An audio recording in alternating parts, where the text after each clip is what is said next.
Hi everyone, welcome back. Welcome back to our channel.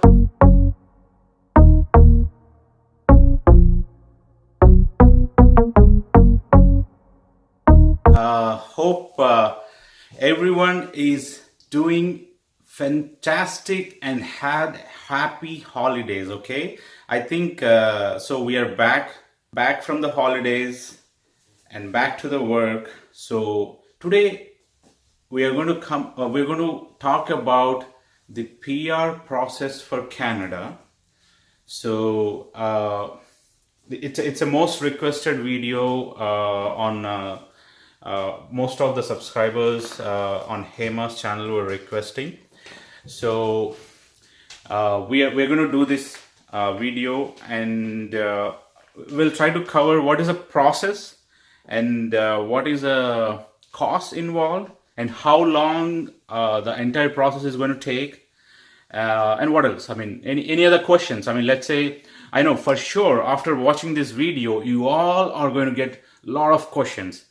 Please comment them and try to, we'll try to answer as many questions as possible, probably make a small video about the FAQs and stuff like that. Okay. And today I have someone special here. So basically, she's going to help me with some of the questions. What are we going to talk about? And she might have some questions too, right? Yeah, of course. Yeah. Yeah. Hi, hello, welcome back to our channel. And మేమైతే చాలా బాగున్నాం. మీరు ఎలా ఉన్నారు కింద comments లో చెప్పండి. And today we are going to do this video in English because it's an informative video so that non-Telugu speakers can also understand the process easily. So that's what we felt. That's why we are doing this in English. If you want this video in Telugu, please comment below so that we can do this in Telugu also. So without any further delay, let's get into the process.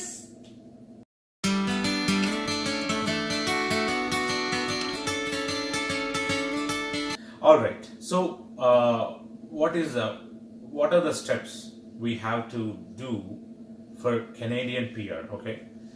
In order to get Canadian PR, there are several different ways. I mean, you can marry a Canadian citizen, you can marry a Canadian PR.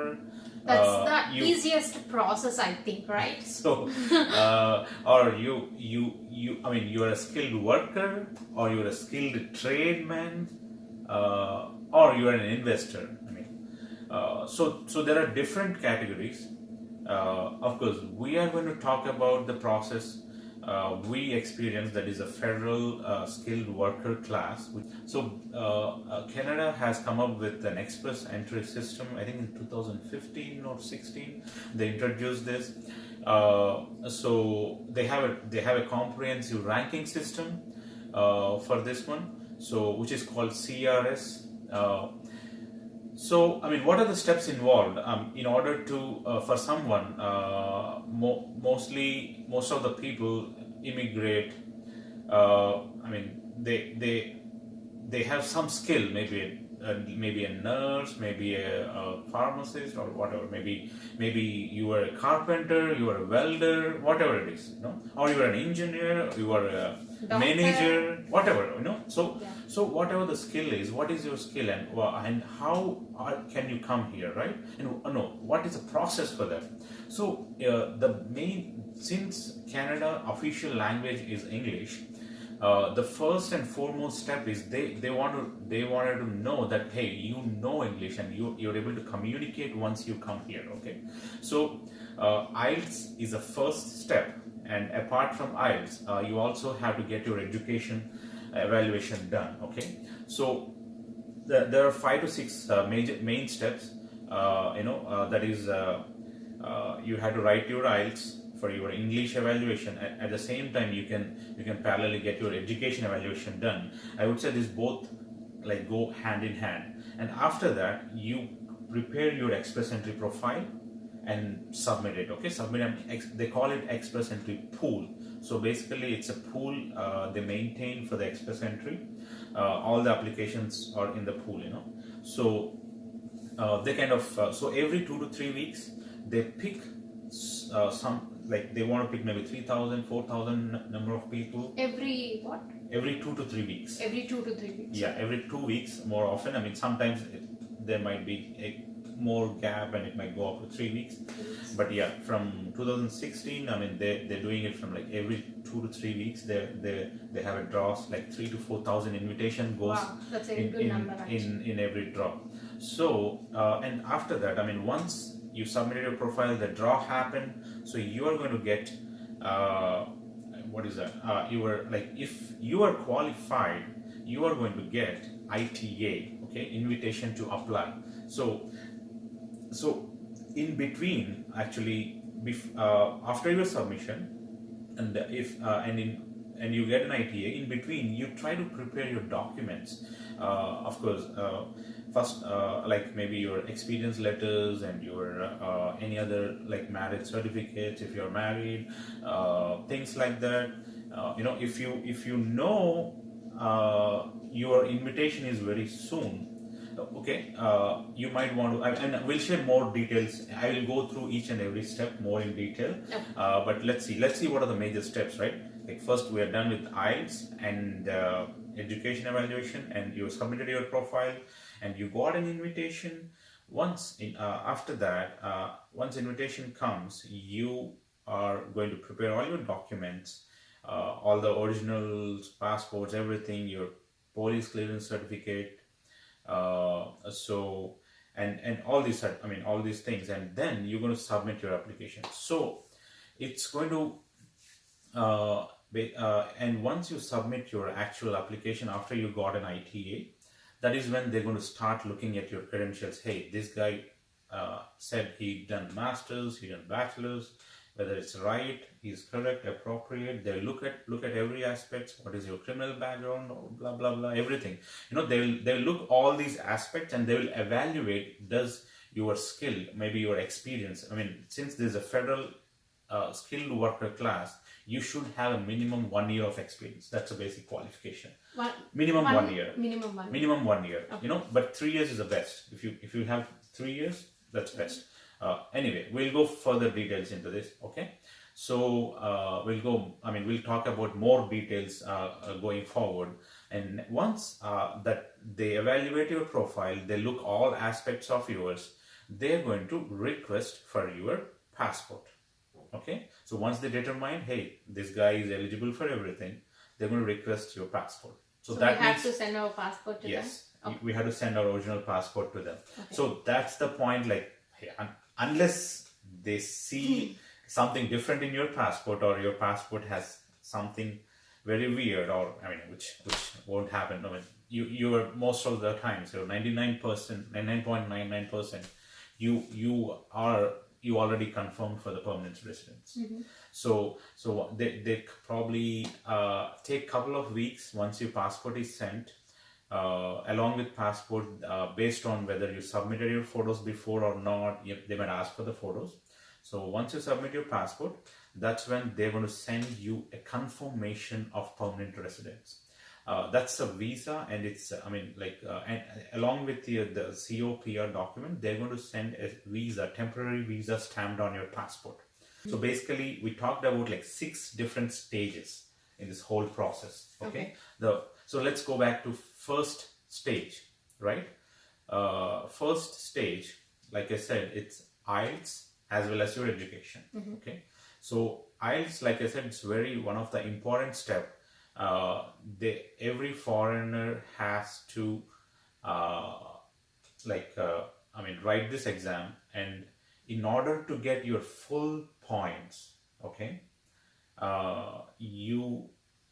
is the best score you can get. If you get 8, you will get all the convertibility. I mean, there is based on your IELTS score, how well you can survive in this country. They have some point, like I said, CRS, right? They have that point system that will give you maximum number of points. Mm-hmm. So let's take a quick look at how CRS score is calculated, guys. So just go into Google and search for CRS score calculator. I mean, for me, the first thing that comes out is actually the official website, cic.gc.ca. You can see the comprehensive ranking system tool for skilled immigrant. As I mean, so basically, this tool will help you. You can see here, right? You have not filled out your an express entry profile, but you would like to see what your CRS score might be if you do, right? So that's where you are. Typically, now you have your IELTS score and everything. So you can plug those numbers in and try to see, hey, does my score meets the current day's cutoff or not? Okay, let's take a simple example. Let's take a 28-year-old guy, okay, a single guy. Single guy, like, what is your marital status? Never married, single. How old are you? Let's say 28, right? I just put 28. And what is your level of education? I would take a bachelor's, just for an example's sake. Have you earned a Canadian degree? No. Official language test? Yes. And IELTS.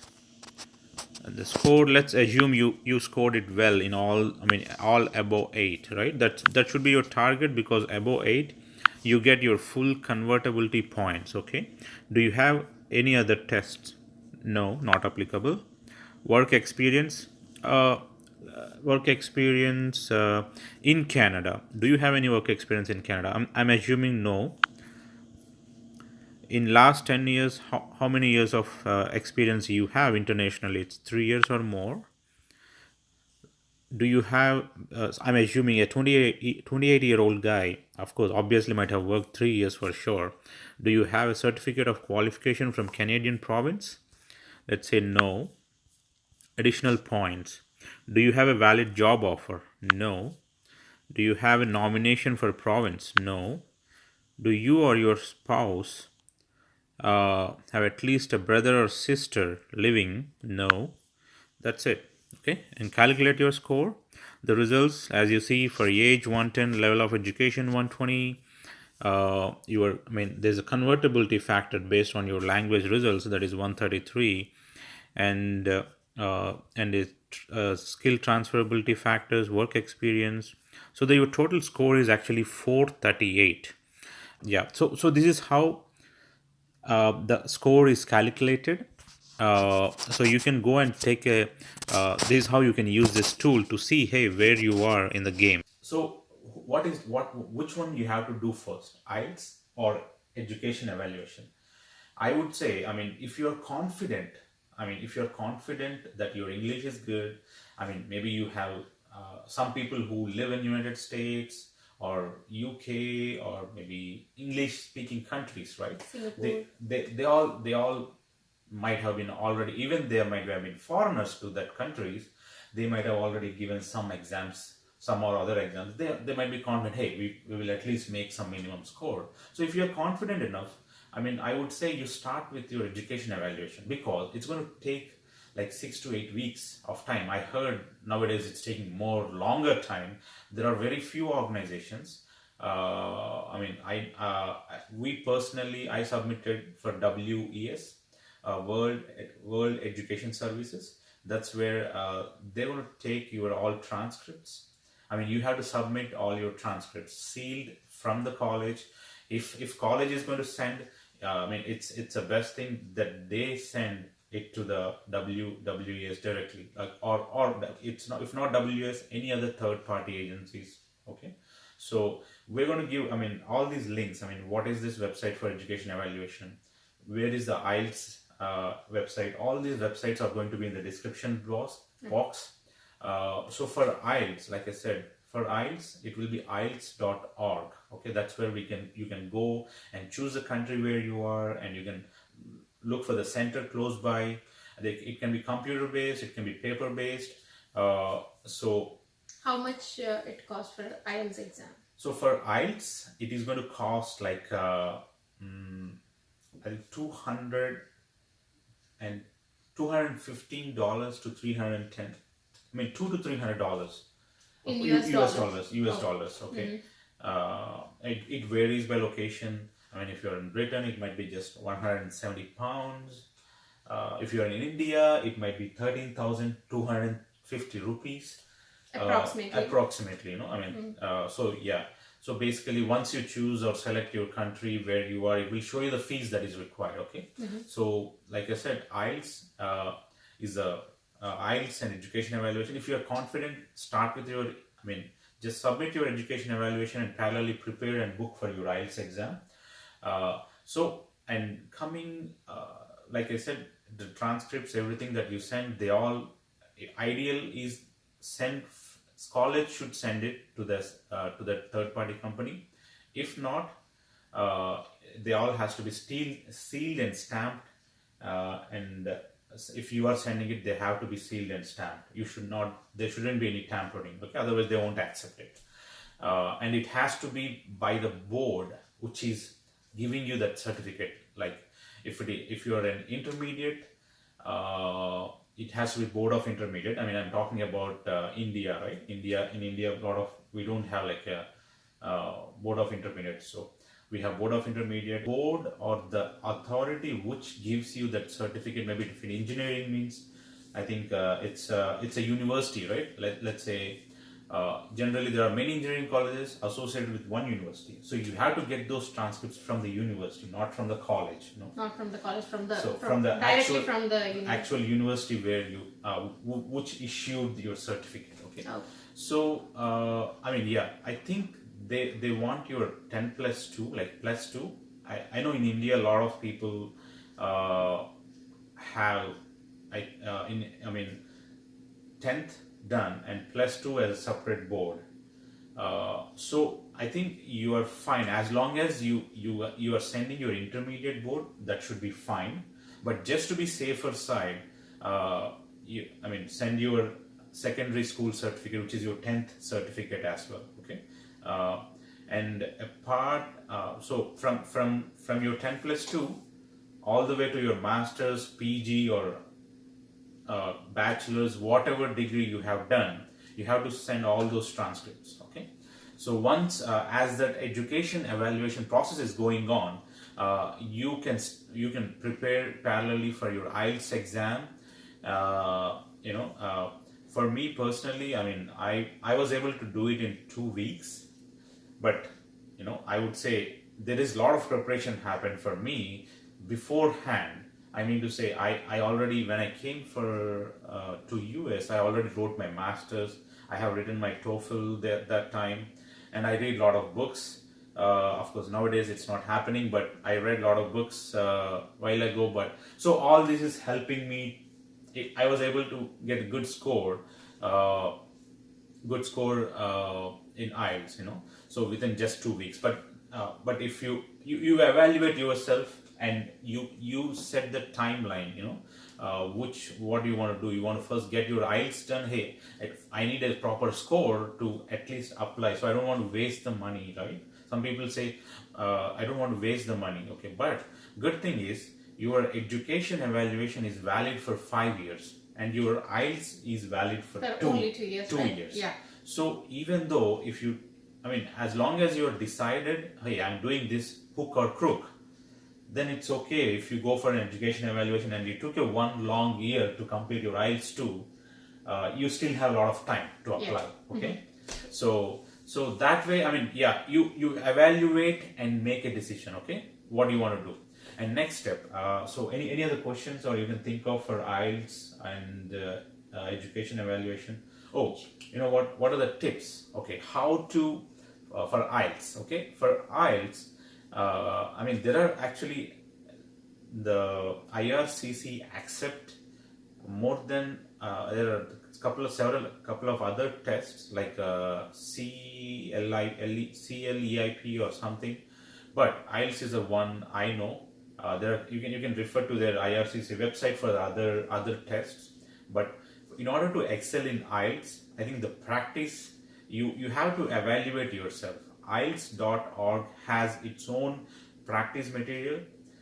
you can probably start from there. Hey, first initially check what is your level. Okay, so maybe where are you in English, where are you in listening, where are you in speaking, where are you in writing. 1 to 10, yeah.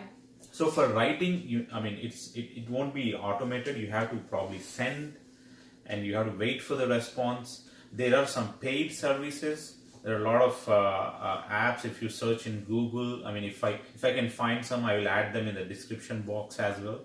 But they, so the key for the IELTS success is you have to learn the trick of the trade. What is a format? You have to get very, very familiar with the format and type of questions they ask, and what are the little tiny tips. Those are all available in the IELTS.org. What is their expectation? What do they expect for that question? How they want us to answer, or what kind of. So that's pretty much it. I don't want to. This video we can talk about it long. Yeah, personally, what I felt is speaking and writing are very easy. Yeah, I think person to person it changes. For me, it's opposite. When I say it's opposite, it doesn't mean that I don't know how to speak, but I mean to say I feel more comfortable reading and listening than speaking and writing. Okay, writing comes last for me, but for her, writing came first, right? Yeah. You even got more than me. Yeah, she got more than me in writing, but her listening and reading are very bad. So yeah, for sure she won't read that, I know. Because the accent, it's very difficult to understand for me, because I was not here for 10 years like him. So yeah, for me it's difficult to understand their language. That's fine. Okay, so let's move on. Okay, yeah. Right. Once you prepare your application, and once you submit, you should be able to know, hey, the next draw. If your score is higher than the previous draw, there is a 90% chance that you're going to get the invitation. Okay, but your score is little less, or even if you are above 440, you're most likely going to get in the current situation, you will get within a year, you will get an invitation to apply. If your score is like 474 above 460, it will be very quick, and given the current scenario, it can be just next draw, you might get an invitation. Okay, so once you have these scores, of course you can always pre-assess yourself, assuming you got some scores, but once you have these scores, you're going to prepare your fill all your Express Entry profile and submit your profile into the pool. Okay, so during this once you submit, it's like nothing. You have to wait for your next draw, and hope for that your score is more than what is the next invitation round is. So after that, what is the next step, right? Once you got an ITA, once you got an invitation to apply, you have like 60 days, only 60 days to gather all the documents. Like I said before, so gather whatever you can, maybe if it is a work experience letter, you have it before even you got an ITA. Okay, if it is anything that is not date specific, like the medical exam, you cannot take it before you first go into the Express Entry pool, because they're going to assign you a unique number, Express Entry profile number. You have to give that number in order to go for a medical exam. Okay, even though I don't recommend you to go right after you submitting your profile, because let's say it might take 1 year for you to get your invitation. Medical exam is only valid for 1 year. Okay. And you have to take the exam again. Okay, so there are a couple of things like police clearance certificate. So and what is that medical exam? So apart from these, what are the documents? Let's see what are the documents we need in order to submit our profile, right? So in order to submit your IT, you already got your invitation to apply. You need your passport copies. You need your all the diploma and degree certificates, if you have a spouse and she has an education and her passport, and if you have children, their passport copies, whatever their education, your spouse educational or experience letters, and your experience letters, and apart from that, so what else? So you have experience letters, education, and your passport. You, like I said, police certificate, and marriage certificate.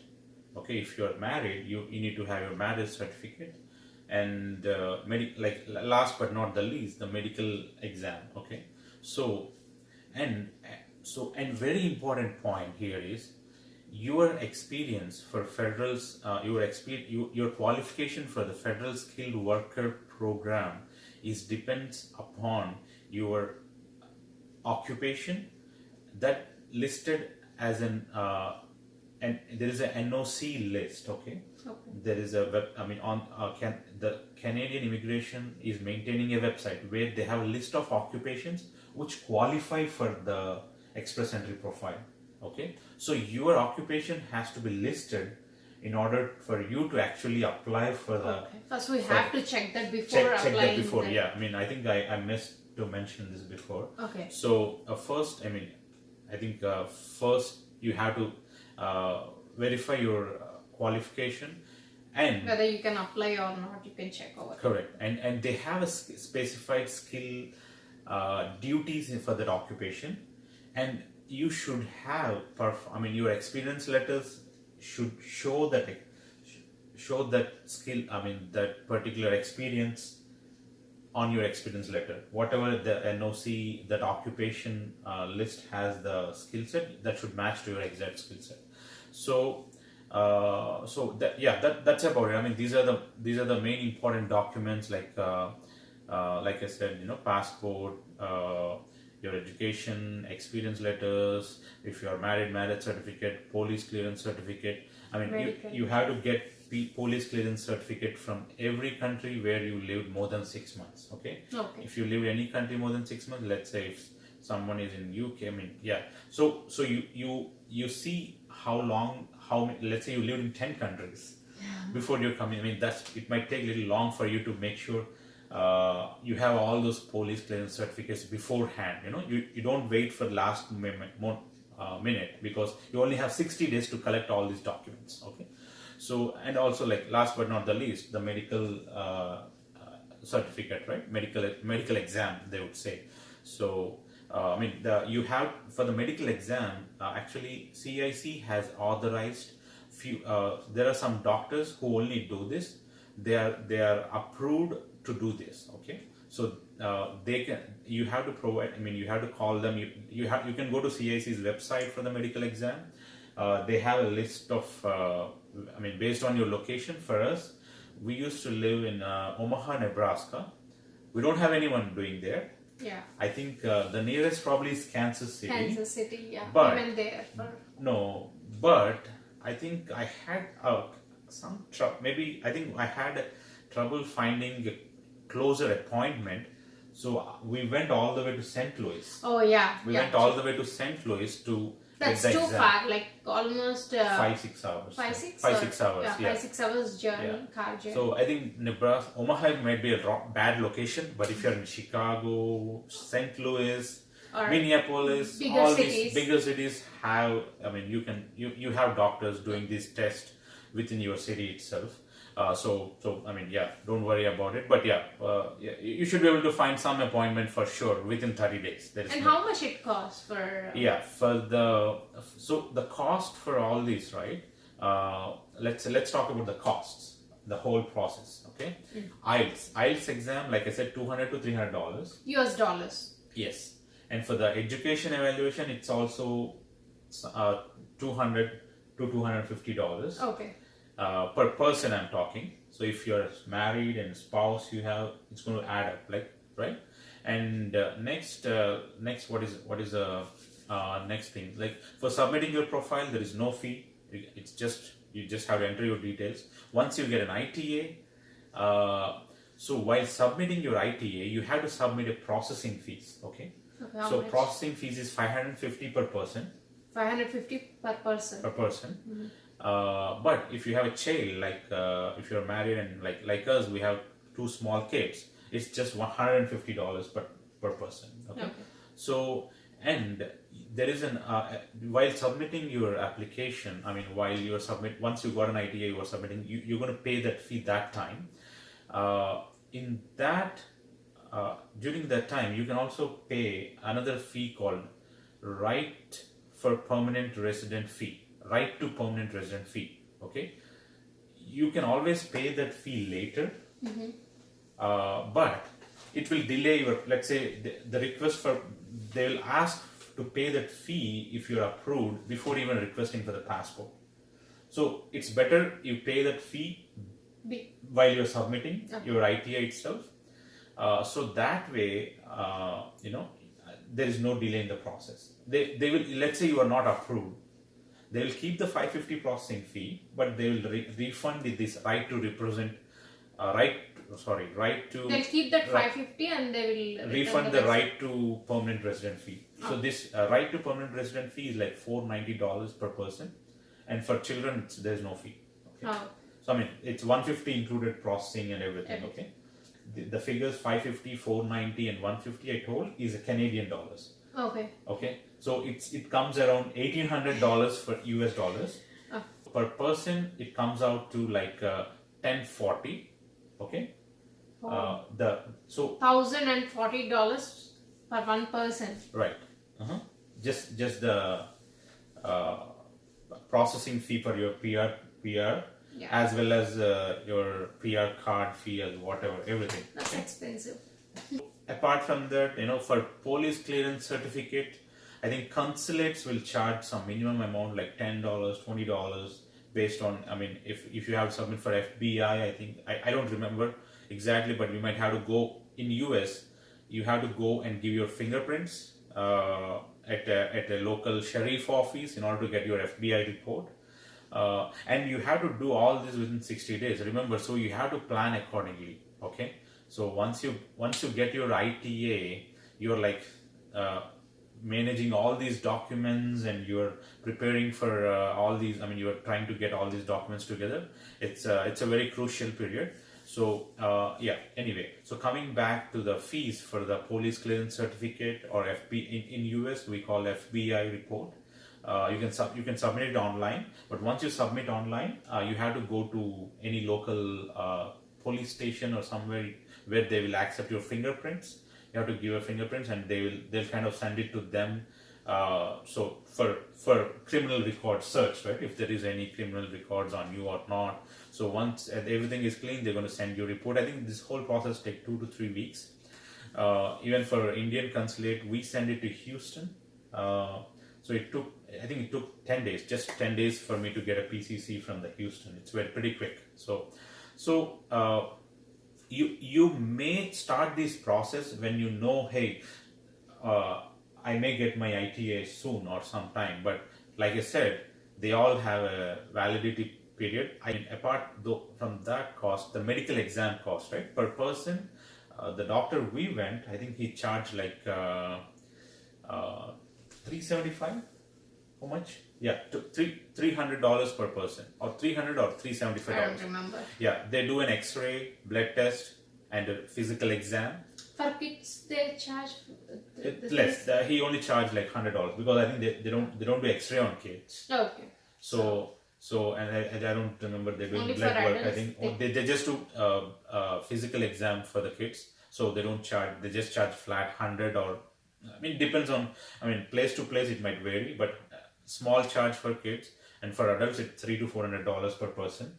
So for a family of 4, it will come up to $1,000. Okay. So yeah, I mean that's an expense. And if you we actually took an attorney help in order to submit our application, in order to process. In order to take care of paperwork, all our paperwork, to make sure So for attorney, it costed us like $3,500. So in US dollars, it costed me like $7,000 to $8,000. For the whole family. For the whole family. for us ourselves, and it's $8,000 to $10,000, $9,000 to $10,000 Canadian dollars. Okay, so I mean you can do the conversion. Basically, it's 1.3. One US dollar is 1.3. So yeah, I mean that's a cost side for the, and what is the different. So once you submit, you have all your documents, you submitted, you just have to wait. So, and the next you have to wait for the request. I mean the request for the passport. I think it can take anywhere within, I mean it can take like 6 months is a timeline. That's a whole idea of express entry. They want to finish the process within 6 months. For us, I think we got a request from the time we submitted all our documents. We got a request like in 3.5 months. Okay, I think we actually gone through this process in 28. I mean we submitted our application in October. We got ITA I think within 4 or 5 days, because that time our score was well enough the mark, and we submitted within 6. We submitted in November. By March first week, we got a request for the passport. From request for the passport to, in order to get my passport stamped, it almost took March, April, May, like June. Yeah, 4 months. I think 3.5 months. 3.5 months. 3.5 months. Wow. So actually, it won't take that long. It's a small story. I will see if needed, I'll put these tips and tips for the process, maybe another video or something. But yeah, generally, yeah, but it won't take that long. Generally, once you get a request for passport, you have to send your passport and photos. Once you do that, it will take generally roughly 2 to 3 weeks for them to kind of send your passport back. At the maximum a month.